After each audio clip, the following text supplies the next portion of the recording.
Assalamualaikum ñu ngi leen di nuyoo. Assalamualaikum suma gaay nuyuwaat naa leen. Welcome back to the Jollof Football Bantaba YouTube channel.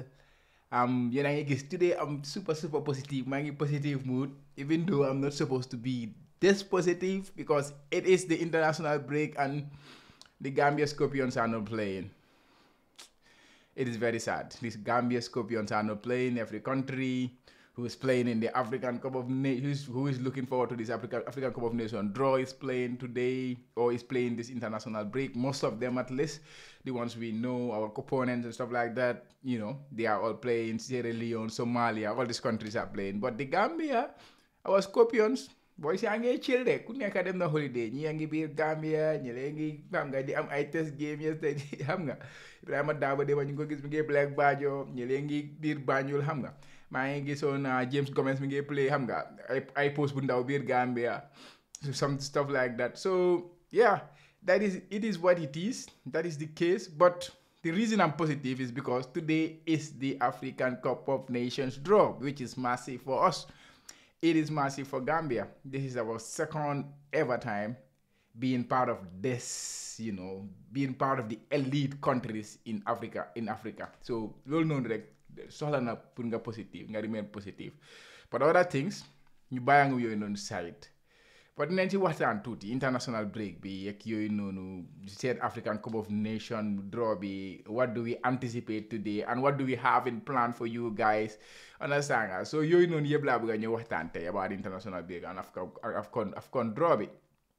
So but balaa maa start guys, please, as always, if you are new around the Jollof Football Bantaba YouTube channel, please consider hitting that subscribe button. It doesn't cost much, just a one click, and then you are subscribed.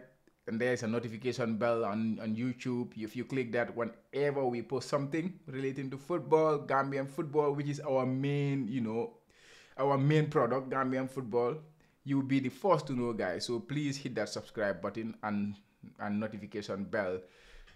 Yeah, and also if you enjoy whatever we do in the Jollof Football Bantaba, it does not hurt to give us a thumbs up, a like on the YouTube video, on Facebook, or even, you know, share our work to others to make sure that our outreach is bigger than it is at the moment. So yeah, that is it, guys. So like I say, today we want to talk about the international break, the AFCON draw. Let's start with the international break before we go to the positive thing, which is the AFCON, the upcoming African Cup of Nations draw, which is supposed to be held in Ivory Coast today at 1900 GMT, that's 7 p.m. GMT. And yeah, we will be with you guys again. I'll be back here with Coach Chair, and then, you know, we will do the watch along draw, you know, get the immediate reactions, like when Gambia know their group. Who knows? Maybe it's the Senegal. Who knows? You never know. Huh? It's a game that many people are looking at. Of course, they are the powerhouse of African football now, but you never know. It's possible. It could be Egypt. It could be Mohamed Salah and Egypt. You never know. It could be Ivory Coast. It could be Morocco, who went to all the way to the World Cup semi-finals. So it can be any team. If you look at the pots. But first, the guys, international break. How sad is it? How sad it is that Gambia cannot play a single international game during this period. Like, I keep saying these things on any platform that I go to. That is, Gambia is strange. It is really strange. We went to the African Cup of Nations last time as the lowest ranked African country. We know we are poor. We know Gambia is not a rich country. We all know that. As Gambians, we know that. They are, but again, come on, like, Sierra Leone is not a rich country. Somalia is not a rich country. These are countries you have demonency, issue, war, stuff like that. But they are finding ways to do it. It's all about finding ways. It's not just, I cannot do it, then I will not do it. It does not work like that. I cannot do it. I need to find ways to make it work. That is the thing. We need to find ways to make it work. And that aspect of it is missing. Where we say, okay, we are not rich enough, we know. But yeah, we need to be creative. We need to find ways to do this. Like, back to back, going to African Cup of Nations, back to back, Gambia being the lowest ranked African country in the African Cup of Nations. It is a big alarm. It's a red alarm. It's a big alarm. Why are we always in that position? I don't know. I've not checked this, but I'll be surprised to find any team in the going to the African Cup of Nations that has gone through the preliminary rounds. I cannot tell, other than Gambia. All the other countries, I think they went through. Maybe there might be 1 or 2, but we are one of those teams that went through the preliminary rounds, invested on 2 games away from home because we had to play at Morocco and at Egypt or stuff like that. We had to play at Egypt, stuff like that. We did not play our home game against Chad in the Gambia. And we were this away from getting knocked out at the preliminary rounds. This away from getting knocked out against Chad. If not for Hassan Cisse's last minute goal he scored, was it the penalty or stuff like that that made it 2-2. If we lost that game 2-1, we were out. And we will not be sitting here today talking. But we are here today. And then we play the qualifiers, we get to the African Cup of Nations, and all these things comes with maybe there is a bit of investment, there is a lot of investment, let me not call it a bit, there is a lot of investment involved in this, but yet still, if you are not there, it takes away a lot more. What you lose is way more than what you will invest in it.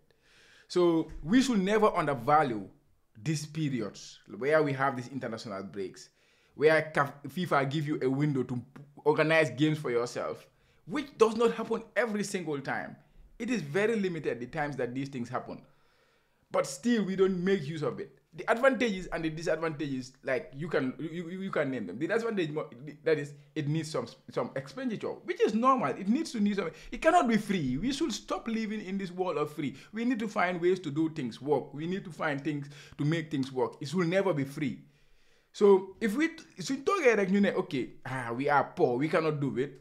That is too cheap an excuse. That is too cheap an excuse to do these things. This is not the first time we are doing it, and I'm sure this is not gonna be the last time. But we will keep talking about them. So understand, so you guys then never no terrible why. So no land now we are going to the African Cup of Nations again, very low ranked team. Like I say, if CAF decide in the Gambia then about preliminary rounds for the next, like God forbid, it will never happen. It will not happen. But if it happens again, like you can pinpoint this, not organizing games during this period as one of the reasons. I'm not saying it's the main sole reason, but it is one of the reasons because we are the lowest ranked team. So the lower ranked teams, they play preliminary rounds. That is what CAF does.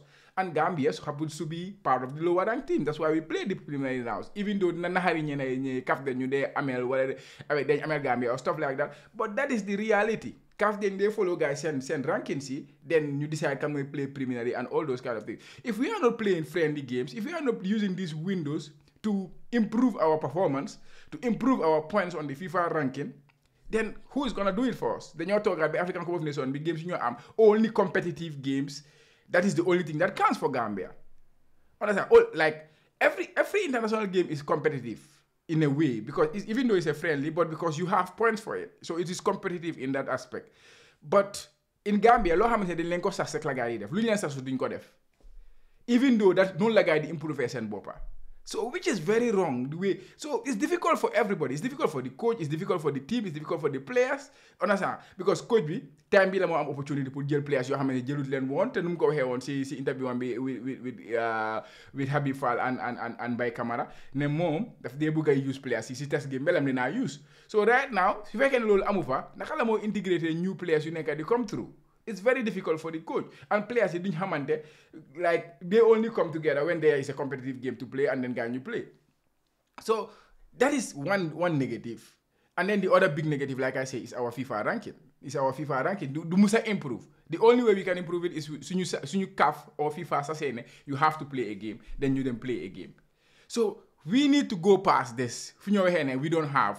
We know we don't have, but we need to find ways, we need to create avenues to do that. Lolu moo tax ñu teg leen foofu noonu pour ngeen find these measures, ngeen find these ways, ngeen find these means nu ñoo mën a defee suñ team bi mën a dem kanam, suñ team bi mën a progress. Waaye duñ mën a toog rek ñu stagnant, team baa ngi progress, waaye everything other thing aspect of football lu ñu nekk di am si biir dëkk bi nekkul di move forward. It is very, very, very, very sad. So that is why this thing is very important pour ñu ko wax. So international break. Like every single time we have this opportunity, we don't use it. The same thing like when going to the African Cup of Nations last African Cup of Nations. Of course, we did well without that and all those. But all these things have their yoka. Do they want it that the fire yoka? But anyways, I've been rambling on this international break. It's really disheartening as a country. Right now, we should have been positive after African Cup of Nations qualifications for the second time running.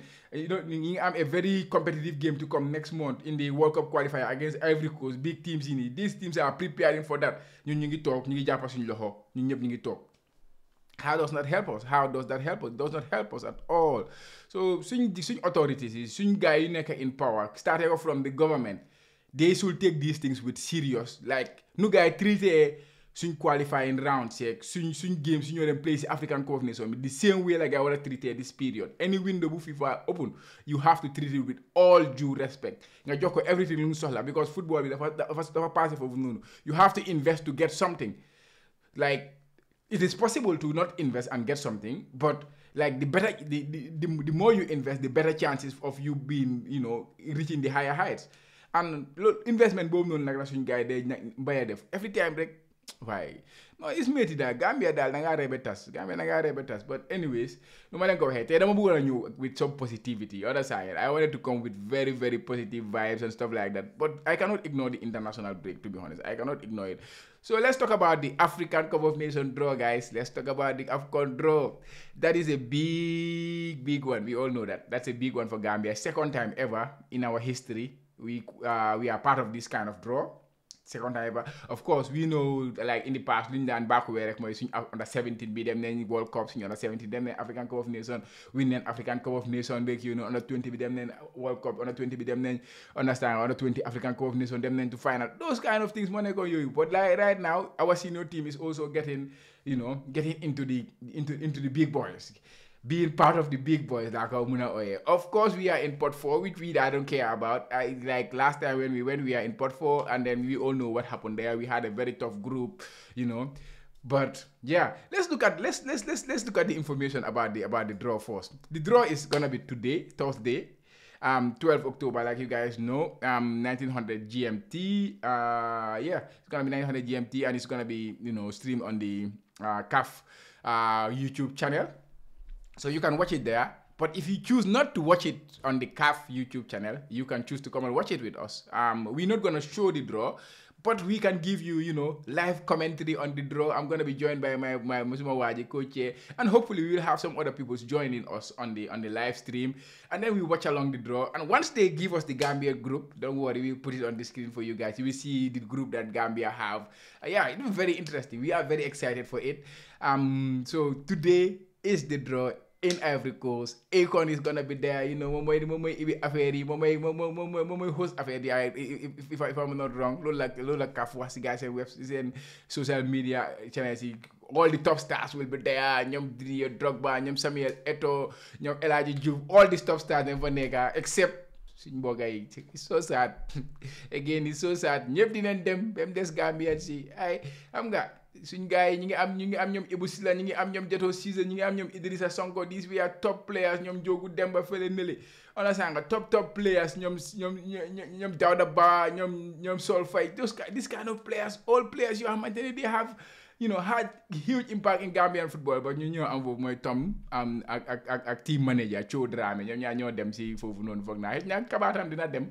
waaye suñ players yi moom duñ fa gis suñ demee su gars yi waree nuyu wante seen players yi xam nga seen player counterparts yi suñ lifi ñoo faa nekka suñ officials yi ñoo faa nekka di nuyu wante gars yi ak suñ manager bi. Of course Tom should be there 100% and this is good, but at least seen one player, seen leen Ibou Sila mu dem, seen leen Jeto Cissé mu dem, at least one Gambian player mu join foofu noonu. Understand nga ñoom xamante leen gars suñ demee gars ñoom tam ñu mën a lifi nante ñu am du ñoo baaxu weesa at least Gambia bi. waaye suñ gars yi na ngaa waaru gis nga foofu tam ñu ne xaalis amut, so duñ mën a yóbbu gars yi waaye dinañ mën a yóbbu seen live nii waaye mooy loolu daal. Anyways guys, loolu la fa demee te du loolu rek. Habib Dema mi ngi point out a very important thing si gars seen show bi moo wax Mbaye Camara mooy we don't have any media there. GRTS nekkuñ fa, amul benn journalist bu fa dem bu leen follow. Maybe it's possible, maybe Mamadou Ba dina fa nekka because he works with CAF. So I think if he's gonna be there, it's gonna be in the capacity of CAF. I don't know this for sure, for fact, but I'm sure if he's gonna be there, it's gonna be in the capacity of CAF, not in the capacity of GFF or in the capacity of Gambia, which is very sad. At least we need to have at least one journalist neka fofu nonu di joxe news bi bir Gambia, but that is not there. So guys, don't worry, we've got you guys covered. The Jollof Football Bantaba, we're not gonna be there. But whatever is going on there, don't worry, we will make sure we bring you, we will discuss it with you guys on the screen in our live watch along. Join us from 6:30 today, 6:30 GMT. So 30 minutes before the draw, we will be on live, and then we will be discussing, chatting about it, you know, and then making our prediction of the group and stuff like that. You tell them for the group and prefer, you know. So yeah, please join us. Don't miss that. It will be a very interesting show. Maxima Waji coach chair. Yeah, loolu la léegi ñu jàll ñu dem check pots yi nii la demee guys, pots yi nii la demee 4 pots la 6 groups 24 teams 6 groups la ñoo am. So pot bu nekk 6 teams dafa nekk nga gis pot 1 Ivory Coast heavyweight xam nga ñoom ñu ngi leen war a am next month si World Cup qualifiers yi. So who knows, maybe nañ ama guy back to like suñu waree am guys si draw bi tamit it will be very interesting to see. Yeah, they are very interesting things. Them new host nation. So it's always preferable to avoid the host nation. I'm gonna see competition because of the host nation of them under some dollar with the fans and stuff like that. So I will avoid Ivory Coast. Morocco, Senegal, Tunisia, Algeria, and Egypt. Those are the four teams in pot 1. Of course, Tunisia.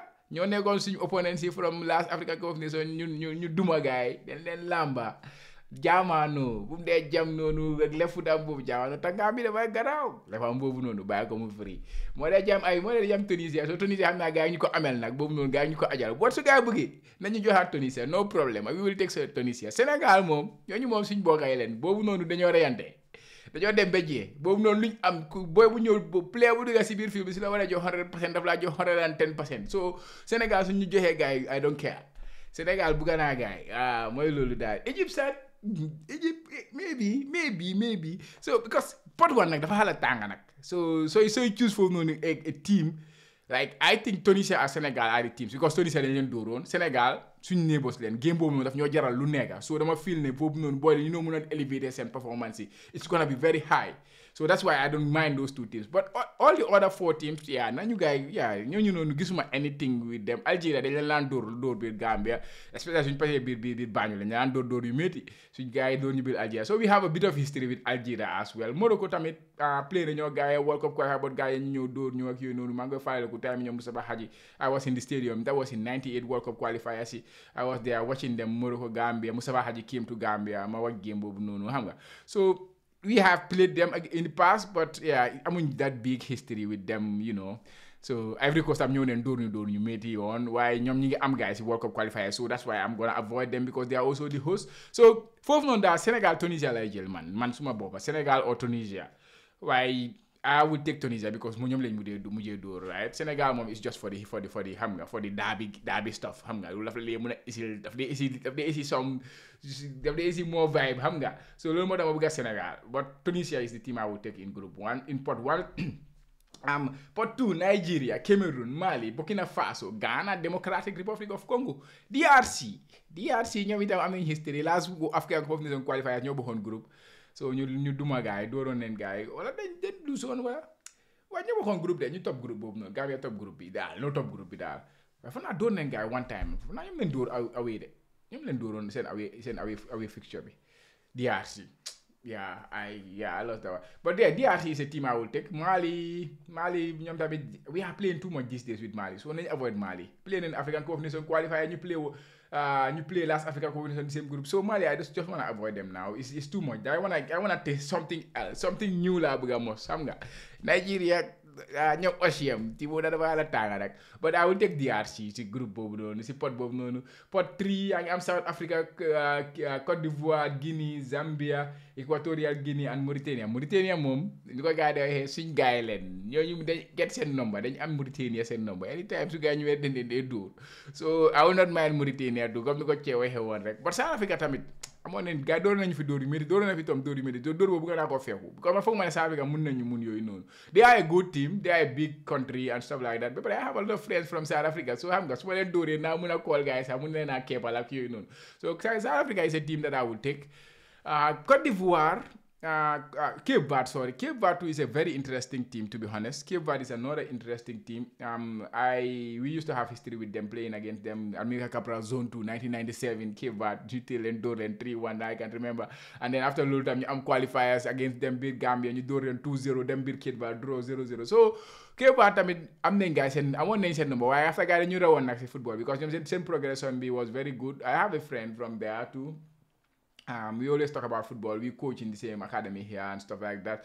Yeah. It will be interesting time to see guys living me. But yeah, Cape Verde, Nigeria, South Africa, Mauritania. Yeah, but Mauritania should be the one. And then of course, we Union Port 4, so we cannot have any team from Port 4, which is so Gambia, my name is Port 4. So I'm gonna say that for now, I'm gonna change no similar group. So man, I will go Tunisia, Democratic Republic of Congo, Mauritania, and Gambia. That would be an interesting group. I'm gonna them direct about group direct them second round, quarterfinal, semi-final. And then you avoid Cameroon this time, them semi-final. Avoid host country like Ivory Coast, them semi-final and stuff like that. So yeah, that is it, guys. Yeah, it's interesting. Don't forget, we will be with you guys today from 1900 GM, from 16:30. That is 6:30. 18:30, sorry guys, 18:30. That is 6:30 in the Gambia. So we will be with you guys. Maximum Waji coach, possibly with other people will join us, and then we'll do a watch along stream. You will go all the way with you guys, and yeah, make sure don't miss that. And please don't forget, if you are new around the Jello Football Bantaba YouTube channel, hit that subscribe button and give us a thumbs up. Hit the notification bell so that you don't miss anything.